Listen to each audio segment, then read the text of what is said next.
Amazing, right? So some of those games that you've just seen are what we're going to talk about today. Hi, I'm Trent Naylor, the Academic Coordinator for the Games courses at Torrens University, Australia. Today I'm going to showcase 3 of our most recent student game projects and provide an overview of our courses. First up, let's start with the Game Design and Development course. As a bachelor's student, you'll undertake 22 subjects over 3 years. You're going to learn the essentials of game design theory, game production and level design, 3D asset creation including creating characters and environment art, and all the related workflows and procedures used in modern game production. Over the first 2 years, you're going to develop these skills and you're going to master technologies used in AAA studios, using things like Unity and the Unreal Engine. This all culminates on working on a Sony PlayStation development platform kit. You get to work with the development kits that the Sony hardware provides for us. At the very end of your 3rd year, you're going to work on a major game project, a capstone project that's the culmination of 2 trimesters of work. And at the same time, we're going to try and get you some client projects or an internship. Now, let's talk about the game programming course. This bachelor's requires 22 subjects over 3 years. You're going to learn coding and crafting skills required to make commercially viable games.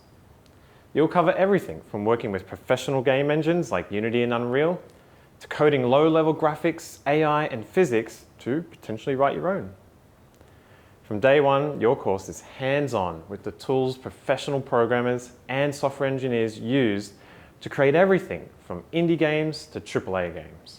If you're joining us at Open Day on campus, we'll show you what that's like in person. Now, what's great about both of these courses is that you're going to collaborate with other designers, artists, and programmers to bring your game concepts to life. Each course has a range of electives for you to choose from. You might want to go further into 3D, learning visual effects tools like Houdini, or maybe further into programming, learning things like AI and web development. Then at the end of the year, we have an amazing event called Intro. This is a graduate showcase where we have industry partners come and see your work, talk to you, and maybe hire you. So now these games. I want to show you the games that our students have made, and hopefully you can come to campus and play them for yourself. Let's talk about an amazing student game called Toy Rumble. Toy Rumble, that was made by students in our programming and our game design development course, is a combination of Toy Story and Super Smash Bros. It's an incredibly fun game that I hope you get a chance to play if you come to campus. This game was made with the Unreal Engine using all the modern technology that you can possibly cram into 2 trimesters of study. This team worked so hard and they've made such an amazing game that they hope to release it on Steam at the end of this year. Let's talk about another amazing game called Sigil. If you like fantasy games, if you like survival games, then this is the one for you. It combines all the things you love about those type of games and puts them into one amazing package made again in the Unreal Engine. This team of programmers, artists and designers worked incredibly hard to put all of the fun features that you would love in this type of game into a package that works and functions like you would imagine a AAA game to. Again, if you want to play this game, expect to see it on the Steam store or on the Epic store next year. Let's talk about one last game. This game is called Anchored at Sea. Anchored at Sea is almost nothing like what I've seen students make. This is at the level of something like Clash of Clans. It's about pirates fighting against each other. It's fully online. It works on mobile, on Android, and eventually on iOS. This team was spread out across Australia. So if you're an online student or a campus student, this is what you can make. You can make something that is at the level of commercial quality games. We hope that you come to campus and play all these games and talk to the students and find out a little bit more what it's like to actually make video games. I often get asked a lot of common questions about our courses at Torrens University. One of those questions is, what really is the difference between game design and development and game programming, and which one's right for me? It really depends on you and maybe what you want to do or what you've been doing so far. If you're more inclined to art and design and thinking about creating these worlds of interesting characters and environments, then I would say game design development might be down your path. But if you're a problem solver and you like maybe some maths and you like coding, maybe you've done some at school, then game programming is for you. I'd say if you're not sure and you just want to get into games and start working, our game design and development course is made just for you. It gives you a chance to try a whole bunch of different things from 3D, art, design, and even a little bit of coding. Another question you might be thinking is, do I need to know anything before I start these courses? Well, you're right, games are probably pretty complicated things to make and they require a lot of knowledge. But you're in luck. We just need someone that's passionate and who's willing to put in the time and effort. And we're here to teach you all the skills and all the procedures, platforms, and everything you will need to know. I really hope this has inspired you. Gaming is an amazing career with many fields of opportunity. I'm going to be online right now to chat if you have any questions for me.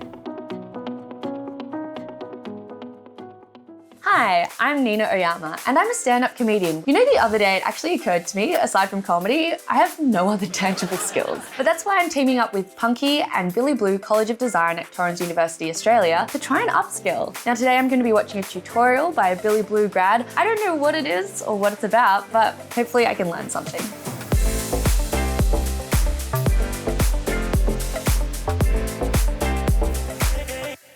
Hey, I'm Alexandra and I'm a concept artist, and today I'm super excited to show you how to create a game character concept sheet from brief to final render. I'm thinking like 8-bit, I'm thinking like boop, boop, boop, boop. As part of the game design degree at Billy Blue College of Design, you will go over all of the components that make up a character concept sheet. Okay, that's definitely not 8-bit. The brief was to turn Nina Oyama, an Australian comedian, into a game character. Most of my inspiration for her design came from her Instagram. I noticed that she was a skater, she loves plaids and bold prints. Lucky that I spend a lot of time trying to be hot on my Instagram. You can see that I focused on blazers, hoodies, and chunky boots in order to evoke her style. I also focused on a lot of flyaway loose components, such as these buckles and belts, because game characters benefit a lot from a lot of moving components. I feel like if this was from 2018, where I had to wear a lot of animal costumes for sketch shows, this would be a very different character. You can see that I experimented with the color scheme of her blazer, as well as the prints that she usually wears, which is plaid, checkered, and bold prints. I would like these costumes to just wear. This is incredible. I also created some props for her. I envisioned her as a dual gun wielder. I have guns? And I wanted to incorporate a skateboard into her design because she loves skateboarding, and I thought that would give a fun twist to her character. This is the sickest video game character ever. I also ideated on a lot of headwear for her. I ended on this visor over here because it's still very street style and it fits her design most naturally. This is the best.